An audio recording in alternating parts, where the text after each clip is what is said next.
Bueno, bo día a todos, moitísimas grazas por virdes e para mí é un placer estar nesta mesa con tres persoas que cada un no son ámbito, a verdade, que desenvolven traballos alrededor do patrimonio cultural e da súa difusión moi interesantes, así que vai ser un gustazo poder estar con elas e poder falar.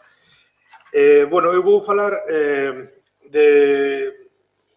sobre patrimonio cultural nas redes sociais, un pouco bastante vinculado ao ámbito galego.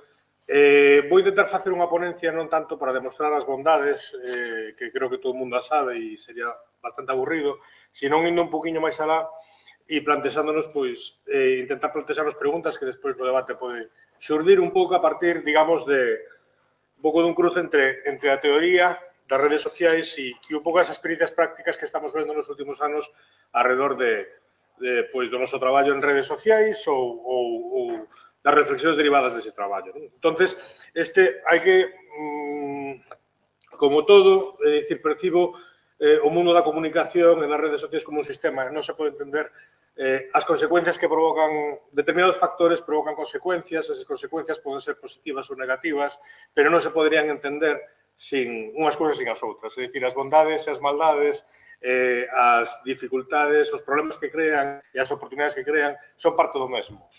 Por lo tanto, este paquete é, un certo modo, un paquete completo no que hai cousas que nos afectan de maneira diferente e se teñen que entender dunha forma global. Eso vou intentar.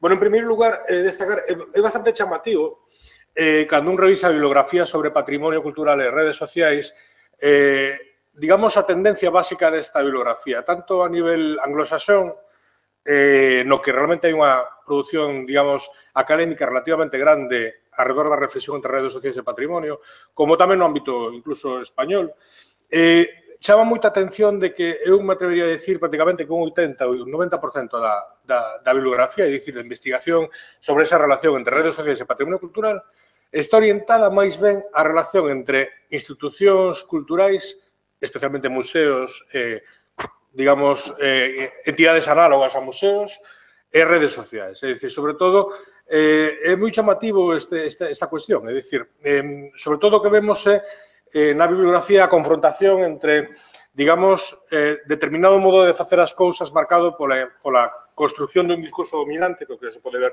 pois moitas veces no museo, e que acontece cando estas novas tecnoloxías, as súas posibilidades, de alguna forma entran en diálogo, a veces en confrontación ou entran en interacción con ese discurso dominante. Que é o que ocorre, non? É dicir, de que modo as redes sociais axudan a construir un sentido, un significado, significados diferentes, de que forma os visibilizan. Isto, esencialmente, como lles digo, facilmente un 80 ou 90% da bibliografía, este é un exemplo, un libro estupendo editado, diferentes participantes, editado por Elisa Iacardi, pero poderíamos falar de moitísimas publicacións orientadas a este debate, sobre todo porque están surdidas a partir de profesionais do patrimonio e esos profesionais están moi vinculados a este tipo de entidades e institucións. Eu vou intentar facer un elemento un pouco diferente, sin desmerecer ese tipo digamos, de investigación ou perspectiva, que creo que é moi interesante tamén, e sería moi interesante en outros momentos abordala. Estou particularmente máis interesado en outro tipo de fenómenos. Fenómenos que teñen máis que ver co xeo da cultura digital, que nacen desde fora da academia e que son capaces de ser profundamente disruptivos en cousas grandes ou cousas pequenas con respecto a ese tipo de discursos dominantes. Isto é un exemplo. Isto que aquí é o portal de búsqueda da Rede de Bibliotecas Públicas de Galicia, que está fantástico. Quero dicir, a verdade é que eu recomendo se non o utilizan, é dicir, como ferramenta de búsqueda de todo tipo de contido multimedia, non só bibliográfico, sino cartelería, audiovisual, 3Ds, está fantástico. É dicir, está organizado, digamos, desde o punto de vista documental. Correcto? É dicir, hai unhas especialistas en biblioteconomía e documentación que construíron isto e que ofrecen, a verdade, unha experiencia desde o punto de vista documental fantástica. Pero o que ocurre cando isto se confronta con unha experiencia de hacking? Habitualmente temos a idea de hacking, de hackeo, como un pouco esa idea casi cinematográfica do tipo solo na súa casa con un par de caixas de pizza abertas e grasientas, intentando saltar un banco ou o Pentágono, non? É dicir, é un pouco a idea transmitida, digamos, por a industria, digamos, do entretenimento sobre o mundo do hacking, pero en realidad o hackeo é unha subcultura moi específica de internet digital e que van moito máis alá deso, en realidad. En realidad, vai con respecto a apropiarse da tecnoloxía e a facer cousas ca tecnoloxía. E, sen dúbida, o hackeo, é dicir, a capacidade de transformar realidades existentes en outra cousa é algo moi elemento. Entonces, se por exemplo, aquí na Rede de Bibliotecas de Galicia, por poñer un exemplo do que quero decir, intenta buscar cartelería, pois vai encontrar, digamos, un montón de fondos digitalizados de cartelería, pero a búsqueda vai ser lenta se ti non tes claro o que buscas e vai estar orientada a un usuario moi especializado, un investigador. Sin embargo, por exemplo, un rapaz colleu, aplicou un script, un motor a este fondo documental e con eso construiu, xa hai moitos anos, un set de fotos en Flickr. É dicir, eses mesmos fondos que se ven aí, se ven así. É dicir,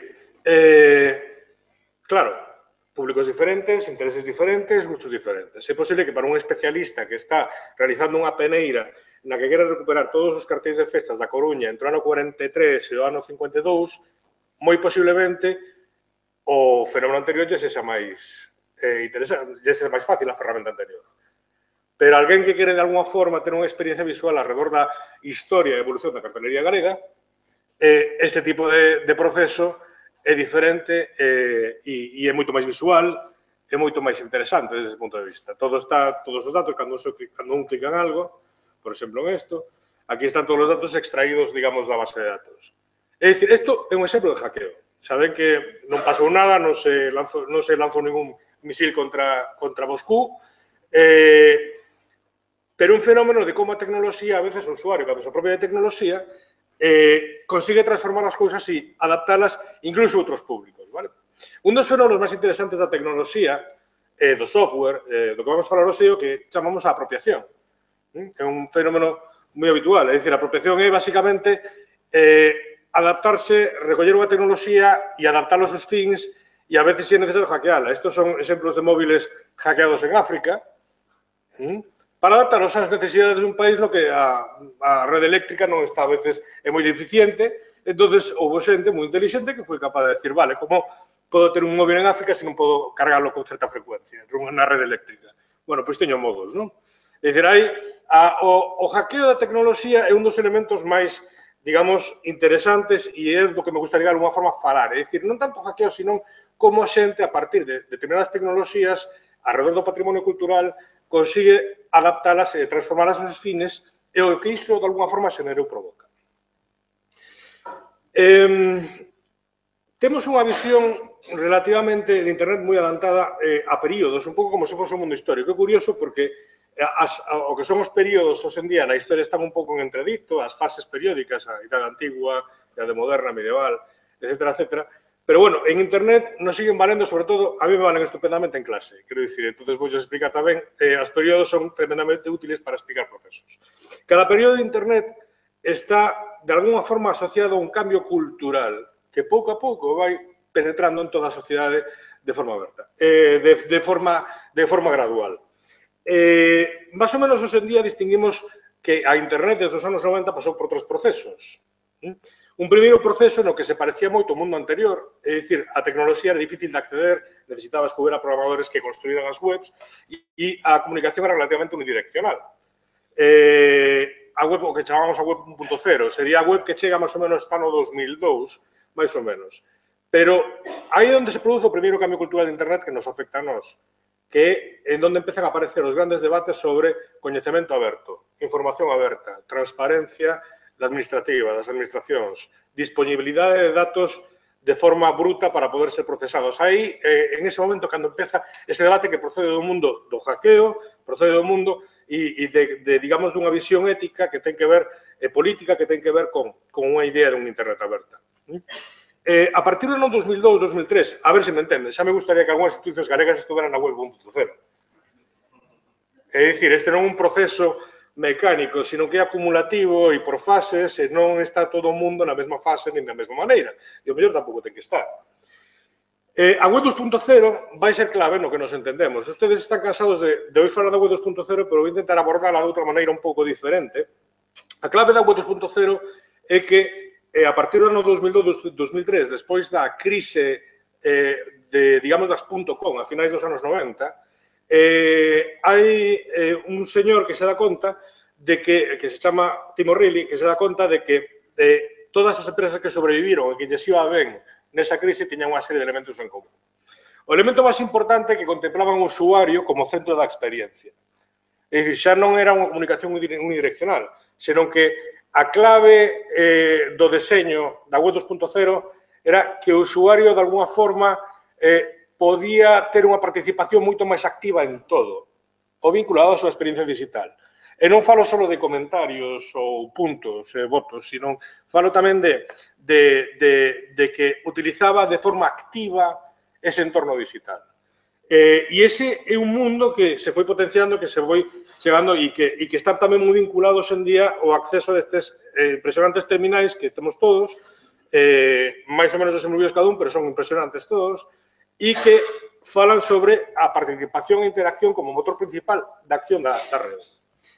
O terceiro, a web 3.0, na que levamos bastante tempo, hai xente que lle chama web semántica, é quizás un dos aspectos máis descoñecidos, é un dos desafíos máis grandes, e o que ten que ver que a partir de toda esta interacción de millóns e millóns de usuarios que producen consciente ou inconscientemente a diario millóns de teras de información en datos, esa información se procesa e se aplica en diferentes ámbitos da nosa vida cotidiana. Por eso falamos dunha internet ambiental. É dicir, pouco a pouco os terminais van desaparecendo, se van facendo máis pequenos, empezamos a utilizar terminales máis móviles e se produce un fenómeno de que a través de algoritmos e de procesar todo ese movimento colectivo, a internet se volve máis predictiva, máis próxima a ti e se producen fenómenos como Siri, por exemplo. É dicir, robots cos que ti dialegas e con capacidade de facer certos procesos que pouco a pouco están convertíndose de alguma forma no noso vehículo principal de acceso ao coñecemento. Coñecen a Siri, non? Hola, Siri. Buenos días, Manuel. Bueno, pois Siri é un exemplo desa web 3.0. É dicir, esa web ambiental que nos leva a outro mundo. Entonces, estas son fases acumulativas. De alguna forma, en todas as fases, collemos elementos das fases anteriores. Entonces, vamos a analizar algúns fenómenos quizás non moi conocidos da web 2.0, características ou seu impacto no patrimonio. A formulación inicial destas ideas é deste señor, como lle decía, Tim O'Reilly, un editor de libros informáticos e que foi, digamos, autor dese término da web 2.0 e que formulou unha serie de principios que, hoxendía, 14 anos despois, siguen sendo relativamente válidos. O primeiro é moi importante para nós, que é a web como plataforma. Que significa a web como plataforma? Si se fixan, todos ustedes están utilizando isto. Cada vez máis utilizamos o navegador como sitio no que facemos casi todas as cousas que facemos nun ordenador. É dicir, cada vez instalamos menos programas en local, na nosa máquina, e utilizamos aplicacións máis potentes aos que se accede a través de Internet. É dicir, un caso moi típico, Google Drive, se ustedes queren escribir un texto, pois utilizan Google Drive, eso se guarda na nube e non te fai falta Word. Ou queren editar unha imaxe, non teñen Photoshop, non pasa nada. É dicir, teñen un montón de software na rede no que se edita eso. Por que é importante para a nosa web como plataforma? Este foi un dos principios fundacionais da web 2.0. É dicir, pasar dese software producido en casas e distribuído a través de CD-ROMs a un software que está ambiental, que está na nube ou que se accede desde moitos sitios. Por que é importante para nós? Porque, de repente, a través, un caso moi típico son os sistemas de información xeográfica, o máis sinxelo e máis famoso de todos é Google Maps. E a partir de Google Maps, múltiples versións. E a partir da filosofía de Google Maps se foron producindo moitas cousas. E a través deste tipo de ferramentas, por primeira vez, ou cousas como esta, por exemplo, o Autodesk 123, que permite facer fotogrametría con resultados básicos relativamente aceptables, é dicir, permite virtualizar elementos a Catedral ou o Pazo de Raxoi a través dun teléfono móvil, calquera persoa, e con resultados, bueno, é dicir, relativamente aceptables para un nivel, digamos, de usuarios. Todas estas ferramentas están na nube. E por que son importantes para nós? Porque por primeira vez, e isto non é só específico do patrimonio cultural, pero é importante no patrimonio cultural, profesionais, afeccionados e consumidores de información comparten o mesmo ecosistema, o mesmo entorno. É dicir, as barreiras ou as diferencias entre eles se empezan a notar en cousas que non son o software. A miña diferencia con Fernando Alonso, que Fernando Alonso ten unha Ferrari, claro. Ten un coche impresionante que non podo ter, non? Para competir. E esa é unha diferencia de hardware e moi evidente. Pero o cambio aquí é que afeccionados profesionais están compartindo o mesmo ecosistema, comparten de alguna forma, moitas veces, o mesmo software e, polo tanto, dispoñen de unha linguaxe compartida. E se hai unha linguaxe compartida, hai unha comunicación máis directa, máis eficiente entre uns e outros. É dicir, o caso máis emblemático, como os digo, pode ser os sistemas de información xeográfica e, por poñer un caso, é dicir, por exemplo, a partir de influencia de Google Maps e desa cultura da transparencia, da apertura que empeza na web 1.0, Galicia, hoxe en día, a administración pública, e é o motivo, a verdad, que é destes momentos nos condice, bueno, pois polo menos os impostos van en parado. Dispoñemos dunhas capas impresionantes de acceso a información xeográfica que son enviables incluso a nivel do Estado e nos permiten ver unhas primeiras, por exemplo, capturas líder do territorio, que era algo que antes só podían facer os especialistas despois de ter unha certa formación. E hoxe en día, afeccionados, usuarios, consumidores, están todos en ese mesmo espacio e iso ten moitas consecuencias. Casos moi típicos de consecuencias de compartir espacios é isto que parece outro día. É dicir, isto foi descoberto por un afeccionado que é a Pedrada Grande, que está en Caldas, que é un petrolífero excepcional de tipo ídolo Peñatú. E a persona que descubriu, que se chama Isaac González, inmediatamente dispuso de un montón de información que lle permitía de alguna forma saber que era eso e o que fixeron, digamos, os especialistas de alguna forma foi contrastar e verificar o que el de alguna forma se sospitaba ou se teña unha idea. É dicir, isto aí a anos era un proceso moito máis complexo, máis difícil, etc. De feito, isto foi publicado, creo que inicialmente, ou mellor me confundo, nun foro. É dicir, a primeira noticia sobre isto é un foro no que esa persona dice hai isto. O segundo elemento importante da web 2.0 é que está construída co que chamamos unha arquitectura da participación.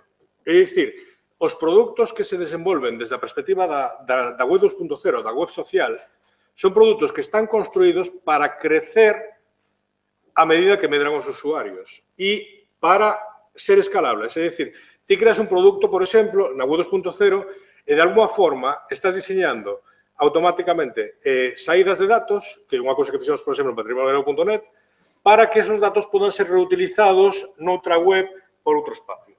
É dicir, inmediatamente levas implícito a idea de compartir información no propio deseño do produto digital. A arquitectura de participación, o feito de enfatizar a participación do usuario no primeiro nivel está provocando un segundo gran cambio no mundo do patrimonio cultural, que nos está permitindo ver o que antes apenas se podía percibir. Por exemplo, se vas a dar unha charla a un lugar e unha persona levantaba a mano. Como, de alguna forma, a axenda dos especialistas e dos profesionais diverse moitas veces da axenda dos afeccionados e dos intereses dos afeccionados. Cando falamos da axenda, é un término periodístico, agenda setting, é dicir, falamos de como se configura os teus intereses diarios. Que intereses e que temas te interesan e que tipo de información consumes.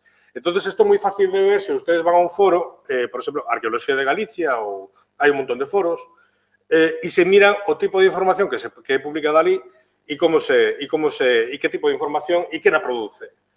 Entón, por primeira vez estamos vendo, digamos, os múltiples intereses que confluen no patrimonio cultural, as múltiples visións que confluen no patrimonio cultural. E é un montón de información, a veces non demasiado aproveitada, que nos traslada moitas veces a diversidade de visións que hai sobre ese patrimonio cultural e sobre os intereses que ten. É unha das funcións. A segunda que ten é que a arquitectura da participación xenera un efecto colateral, que é a capacidade de remexer nos inxentes repositorios de datos que hai na rede e extraer cousas delas e, de alguma forma, mantelas vivas moito máis tempo.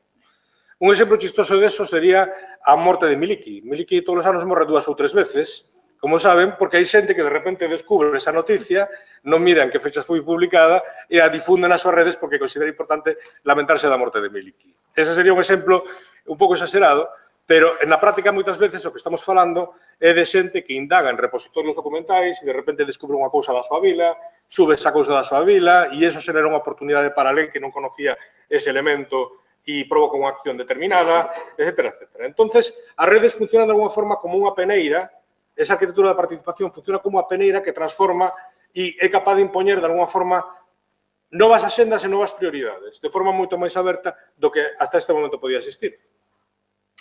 E un factor que é especialmente interesante e o que aludirei varias veces máis no que me queda de conferencia, que é a clave local. Un caso moi típico, por exemplo, desto, un exemplo moi típico foi cando aquí no Consello presentamos Galequia Monumenta Histórica en xaneiro de 2015, que é unha base de datos, se non la conocen, con un corpus de documentación medieval crecente que vamos a nosa idea de meter ao maior número de documentación medieval posible e que sexa consultable e buscable. Bueno, pois foi publicar Galequia Monumenta Histórica. Esa mesma tarde xa había varios usuarios difundindo cousas que encontraron das súas parroquias.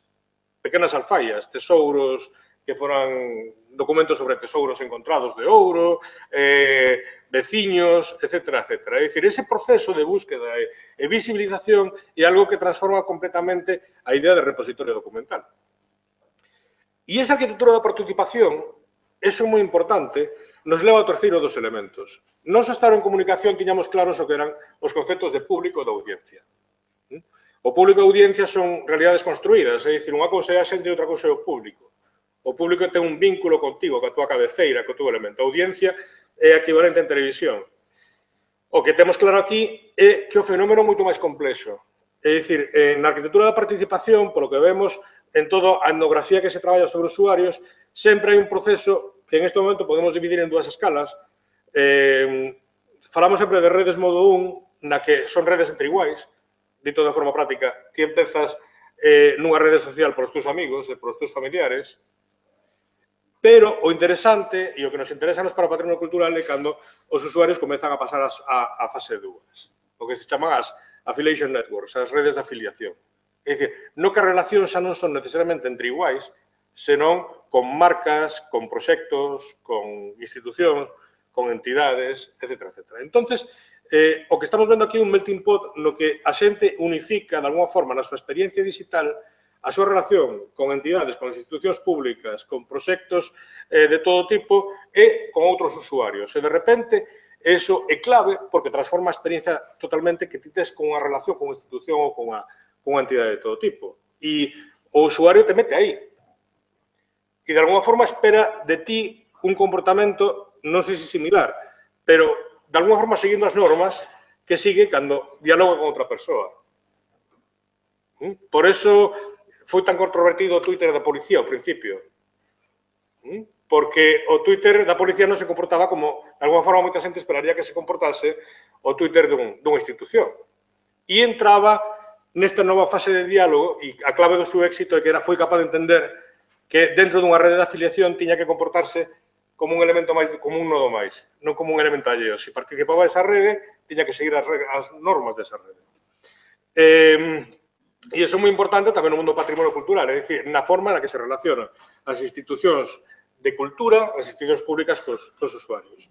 O terceiro elemento que é moi importante é, ao mellor hai xente que se me cabra moito honesto, é que o gran transformación da web 2.0 é que todo o novo contido que foi entrado na rede, que entra a partir de todos os usuarios, entra porque crear contido é unha forma de ocio, unha forma de lecer. E iso era novo. Ti antes consumías contido no teu tempo de lecer. A transformación cultural que se dá na web 2.0 é que crear contido é divertido, se fan ferramentas para que non sexa problemático desde o punto de vista tecnolóxico e é unha parte máis do teu lecer. Que significa iso? Que calquera actividade que faz xenera unha inmensa cantidad de datos que son capaces de transformar de alguma forma a percepción que unha industria, un mercado ou calquer promotor de contidos ten de si mesmo.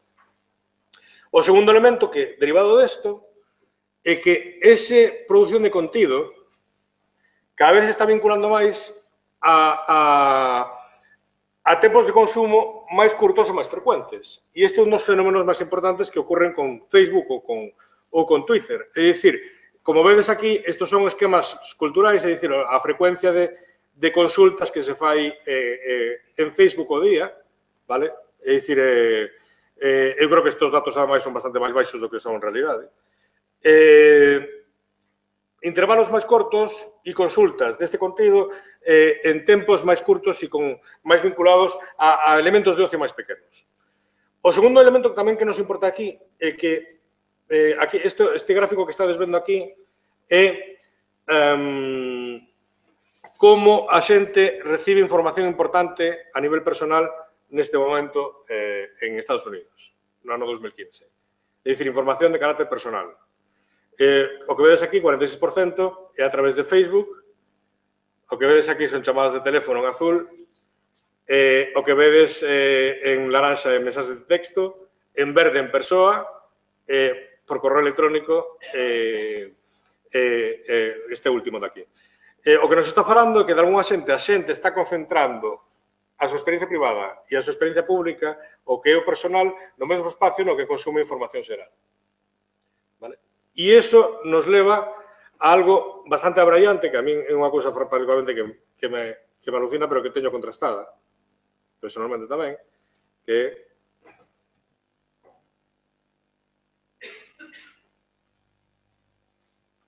é o fenómeno de que, en términos de credibilidade en este momento, a escala de 0, fontes máis confiables, a escala de 10, fontes menos confiables. Facebook, para os usuarios, é unha fonte máis confiable que a propia prensa. Que implica isto? A nós, como comunicadores de patrimonio cultural, nos leva a unha idea moi clara, que é a idea de que se os consumos están mediados a través de redes sociais e nós queremos ter un consumo eficiente, está claro que temos que desenvolver unha estrategia corporativa de información. E esa estrategia non só se basa no proceso tradicional, mediar a través de terceiros, dos medios de comunicación, senón que, a través das redes sociais, temos a posibilidade de chegar a un público moito máis específico e máis especializado a través dunha estrategia corporativa, nosa. É dicir, que chega a un nicho moito máis concreto. E este é o problema. É dicir, todo o mundo hoxe en día sabemos que nos gusta ter redes sociais e todos os proxectos parece que por defecto construyen unha rede social, pero moitas veces eses proxectos levan aparellada a construción dunha rede social moi pouco eficiente e que funciona moi pouco. Este é un caso moi típico de como penso eu que non ten que ser o Facebook dun proxecto arqueolóxico, por exemplo, non? E que é o máis clásico que podes encontrar en Galicia. É dicir, cando Facebook se limita a arqueólogos falando con vellos simpáticos á porta da casa, arqueólogos borrosos na penumbra cun proxector da Asociación de Veciños prendido e un fogonazo de luz no medio, arqueólogos explicando o xacemento a un grupo de nenos ou veciños e o equipo da campaña abrazado todos xuntos como un equipo de fútbol.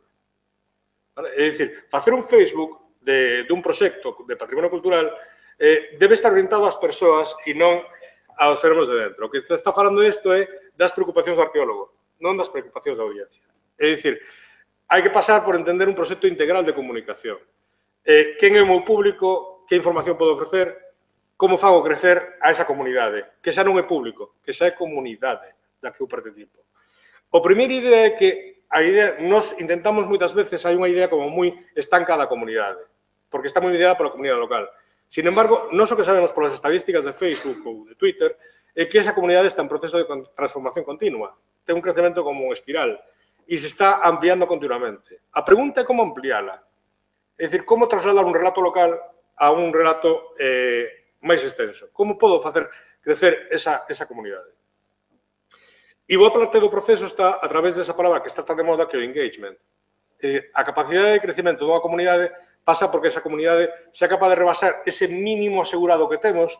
Eu, por exemplo, en Galicia fago unha estimación, é dicir, ti en Galicia é moi fácil que consigas, é dicir, para calquer proxecto arqueolóxico, uns 250 persoas en menos de 2 semanas vinculadas ao teu Facebook. O problema é medrar a partir de aí. E a cuestión é como medras a partir de aí. E o medra a partir de aí está en algo que Alessandro Barico xa se deu conta hai 5 anos nun ensaio maravilloso que se chama Os Bárbaros, que era na capacidade de que podas establecer unha secuencia entre o teu relato local e un relato que interesa máis a la tua localidade. Estamos falando dunha narrativa. Non teño tempo moito para explicar isto, pero estamos falando dunha narrativa, de alguna forma, dun proceso de contar, dun proceso de narrar. Eso que interesa a audiencia, a forma que sexamos capaces de contar cousas. Non de demostrar quen somos ou ou ben que nos levamos cos veciños, senón como somos capaces de contar o que estamos facendo. Claro, isto ten problemas, é dicir, ti podes ter todo isto, podes apostar por facer por exemplo, o que nos facemos de contar en tempo real, por exemplo, excavacións arqueolóxicas, claro, e pode ser entendido así. La excavación de Castromiñana se retransmitirá lo Gran Hermano. É certo, pero, bueno, eso aparece nese medio, pero por lo menos significa que algo máis ou menos quedou. Un elemento importante desto, Sabou, un elemento importante desto é que a hora de entender a audiencia de Internet e a hora de entender a audiencia das redes sociais, esa audiencia é rocosa, é complexa, ten relieve, e funciona e interactúa de forma diferente en función do que lle contamos. Entón, un dos nosos traballos importantes é ser conscientes deso, de que a xente reacciona de forma diferente en función do contido. Isto que ven aquí é un exemplo de reaccións diferentes de conversación en función de diferentes tipos de formatos de consumo cultural. Nas series se fala moito ao final da serie, nos concursos se fala moito nos momentos estelares, nos documentais a conversación é prolongada ao longo do tempo, igual que nos filmes, e no chismorreo como se chama? Deluxe. En este tipo, Sálvame Deluxe, é dicir, hai momentos tamén estelares un pouco parecido ao mundo dos concursos. É dicir, o comportamento da audiencia non é homoxéneo nin estándar. E na clave do noso proxecto cultural, unha das claves importantes vai ser entender esta cuestión. E, bueno, vou rematando por ahora, porque teña moi... Bueno, só unha última cousa sobre isto, que é a idea dos datos ou o novo procesador. Isto é outra das formulacións iniciais da web 2.0. A idea de que calquer sistema en Internet mellora cantos máis usuarios empreguen ese sistema. É dicir, un ecosistema 2.0 é un sistema que está baseado na abundancia de datos. Pero esos datos nos revelan cousas. Este é un exemplo moi típico que é Panoramio, un servizo que en este momento vinculado a Google que xeolocaliza fotos, é dicir, te subes fotos e as colocas sobre un mapa. E iso nos permite, de alguma forma, ver perspectiva. A cuestión é que este é un dos límites das redes sociais, e vos vou enseñar por qué. Isto que vedes aquí, Panoramio, posiblemente así dices, que cantidad de fotos no territorio, pero se analizades ben, ides ver que isto non é tan homoxéneo como parece, que en Santiago hai moitas, que nas Rías Baixas hai moitas, que hai unha concentración de clústeres moi singular en Coruña, en Ferrol, en sitios, en algúns sitios e en outros non. Cando nós lanzamos patrimoniogalego.net, que como saben é unha rede na que a xente pode localizar e geolocalizar elementos do seu patrimonio cultural que considera relevantes, estou resumindo moito o que é o proxecto, isto é a vista hoxe de todos os elementos que están geolocalizados en patrimoniogalego.net. E isto que nos está falando, son uns 8.200, 8.300. O que nos está falando isto é algo bastante interesante, porque o que poden ver é que Internet non é unha especie de espacio no que todo se vai enchendo, sino que Internet é unha viva mostra pura mostra da sociedade. Me gustaría que contrastaran isto. Estos son elementos localizados no territorio. Con isto, que son aldeas abandonadas en Galicia. Internet ten moitísimos vínculos coa sociedade na que está sentado. E o que nos fala isto é como a veces Internet tampouco é a solución para todas as cousas. Que temos territorios desvertebrados no mundo real que tamén están desvertebrados no mundo digital. E, de alguna forma, isto nos fala de como este ecosistema é rocoso, é sinuoso e ten moita máis complexidade do que quere facer. Tiña máis cousas que contar, pero non me vou liar máis, así que moitísimas gracias.